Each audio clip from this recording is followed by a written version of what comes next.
season? Well, let me put it different. I mean, I've always wanted to be a little more measured in payroll growth, and then we get there and it's never quite there.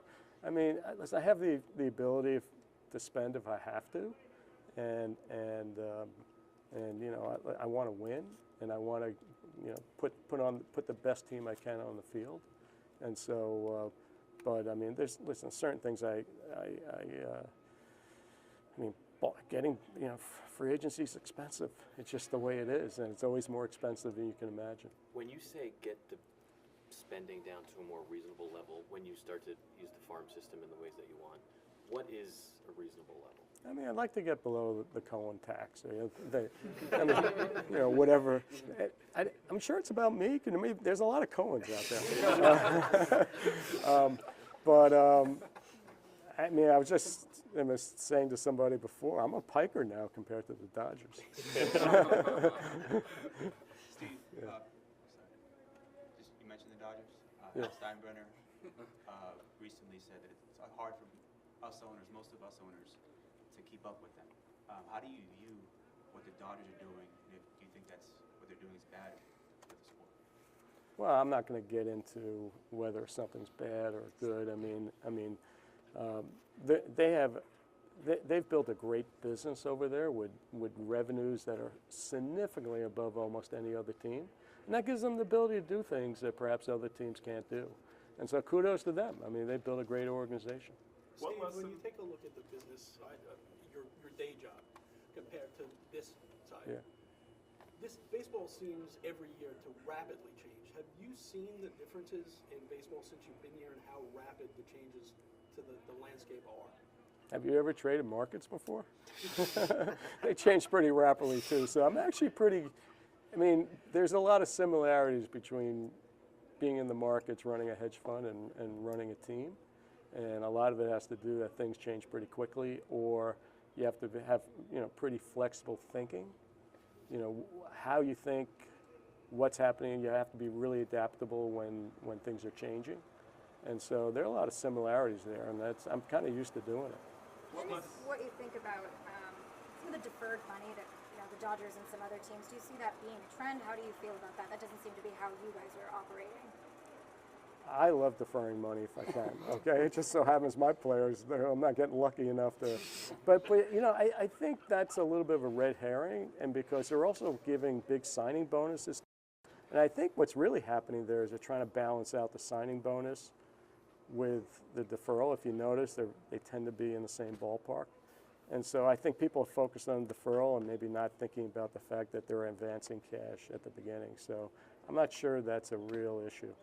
Steve, you mentioned both doing what is necessary to win, and trying to lower the number below the Cohen threshold. Right. Yeah. Does wanting to win again this year comes from your baseball people that they want to do? Well, if it means expanding your payroll further. We're pretty up there. I mean, you know, we're at 325, and we're not including IL placements and then bringing up minor league players, and you know, that adds to the payroll, and then obviously we want to reserve some money for the trade deadline. And so you know, already I can envision if things go probably the way they're going to go, I mean, it could easily be 340, 345. That's a pretty hefty payroll. Yeah. Yeah. How long is that sustainable for you? Like, if this doesn't go the way you want it to go, how many years can you continue doing that? I mean, it's really hard to look out into the future, hard to know. I take it year to year. I mean, I can finance it. I mean, is that the most optimal way to run a team? Probably not. So it's the difference between can, Yeah. which isn't a question, Right. and Yeah. want to. Well, I wrestle with that all the time. Even this year, you know, I had a thought of like where I want it to be, and I've already blown through it. Yeah. And so, and I really wanted to be there, and just circumstances just created all right, I'm gonna have to adapt my thinking. Where was that? And well, I'm not gonna say what it was, but but I mean, it seems like when you really get to the end, I mean, just that. I'll say it again, free agency is a lot more expensive than even you planned for that year. Why did you ultimately decide to blow through it? Listen, I want a winning team, and I want to put the best team I can on the field, and the way it went was, it just turned out that's hard to know what pitchers you're going to sign, hard to know what position players you're going to sign, and you try to be somewhat measured, but in the end you have to make decisions, and it's just sort of the way it ends up playing out. And I still say it comes back to ultimately having a farm system that's producing players that can moderate the payroll. Was Yeah. Pete part of that initial projection, or did that kind of become an add-on? I don't remember exactly. I mean, we always thought that Pete would be part of the team, Okay. and then obviously there were moments during that when we thought maybe he wasn't going to be part of the team, right? He was maybe considering going to other places, and then the question is, well, who would you replace him with? And depending if you signed him or didn't sign him, actually would have a reasonable effect on what the ultimate payroll would be. What's the state of the Willits Point project that you're trying to get done? Yeah, moving forward. This is an important year. We got to get the property rezoned, and I mean that's a state legislature issue, and I'm hopeful that we can somehow get it rezoned. If it isn't rezoned, then obviously that would be a problem. And then once we get it rezoned, if we get it rezoned, then we have to win the license. So it's a two-step process. All of it's probably going to happen in next year, and we'll see what happens. Will you move forward with that if you don't get the license, or is it all in or nothing? Yeah, I think we need an economic engine to make that work. I mean, you've got to take the parking lot, build parking garages, and that's wildly expensive. You have to, and then the ground that we're building on, you need tons of pylons and that's really expensive. It's an expensive piece of property to build on, and it really needs an economic engine. And without it, it would be impossible to make any economic sense of it. Steve, I believe at the last owners meeting you were put on the executive, named to the executive council. Yes. A big issue over the next 24 months is going to be, are the owners going for a salary cap or not? Do you think you need a salary cap? It's 2025. I mean, I'm kind of focused on 2025. A lot can happen between now and then. And as I get up to speed, I'll know more, and I'm not really worrying about it right now. Do you think it would take away a large advantage that you currently have if that came along? I'll compete under any circumstance. I mean, you tell me the rules, and I'll compete against them. Yeah. What did you make of where the Mets ranked as far as attendance last year? Yeah, I didn't like it. Okay, that really bothered me. 18th in attendance when we're right in the middle of a pennant race. I've said this before. The series against the Nationals, right before the final Philly series, I think there were 18,000 fans in the stadium during a great pennant race. And so I'm really hopeful this year. I mean, I'm told that usually attendance lags performance. And so I'm really looking forward to this year being a year when the fans come out. I think the fans are having a great time. I mean, when I look out on the stadium, I think it's a great game presentation. We have a great team, I think.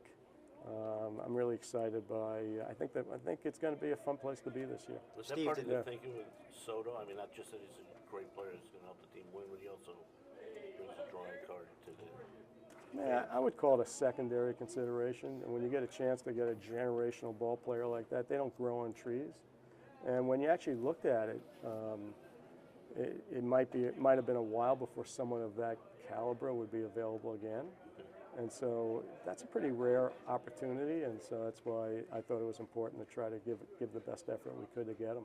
Well, Vlad Guerrero Jr. turned down the extension for the Blue Jays, and he'll be available next offseason. Yeah, he's a great ball player, and once again, I'll worry about that next year. Obviously with payroll considerations, and you really can't have. I mean, you can't have too many long-term contracts because then you lose your roster flexibility. So you got to be really careful. But I'll let my baseball people make that decision. Steve, you mentioned that you were, disappointed in the attendance towards the end of the season. What do you attribute that to? That you're disappointed. And that people didn't show up. I mean, I can't speak for why that is, and I think it has a lot to do with generally attendance lags performance, and I think there's always been a little bit of skepticism with the Mets and believing that we're going to be sustainable winners, sustainably in the playoffs. And I think I said it in the clubhouse in a celebration. I think Met fans have had this negative perception of the Mets and their fandom. And one of my goals is to break that negativity and have them believe that we're going to be a sustainable winner year in and year out, and they come to the ballpark and enjoy it. Given the off-season you just had, have you seen ticket sales increase compared to maybe what they were the last few years at this time of year? I missed that. What was that? Given the off-season that you guys just had, have you seen an increase in ticket sales compared Yes, we to have. maybe what was the last few years? We've seen a decent, significant percentage increase. That's really encouraging. It's what I was hoping for. And frankly, you want a full stadium because you want a lot of noise there, and you want the opposing teams to really feel it when they're playing us. And so it's important that the fans come out and support the team. Steve, you seem to have a lot of fun personally with last year's run. Yes. Getting as far as you guys did. Whenever you start thinking about the business sense of what you're doing, does that pop in your head and like, you know what, I'm going to go beyond what I thought the financial limits were, because I want that feeling again for me. I want it for the team. Does that still sit in the back of your mind? When you go through what that playoff run and the to make the playoffs, I mean, how much fun was that? I mean, that month was one of the most. I hadn't felt anything like that. Nothing. I don't know if I ever felt anything of that type of emotion. That was like on almost a daily basis. And so when you get that feeling, you want more of that. And so I mean, it's really that's really what you're playing for, the opportunity to get into the World Series and playoff baseball is so much fun. I mean, it rises to another level. I mean, they're all playing hard during the year, but everyone takes it up a notch, and that's a lot of fun. For as fun as that was, can you imagine what winning a World Series would be like? Listen, that's the goal, right? I mean, just those celebrations when you're amongst the players and the joy that they have in moving along and succeeding, going to the next round, and that's what they're playing for, and be a part of that is a unique experience. You mentioned that feeling during October. Is there a moment this winter where the buzz wore off for you a little bit after you guys were eliminated? Yeah, when I developed a frozen shoulder.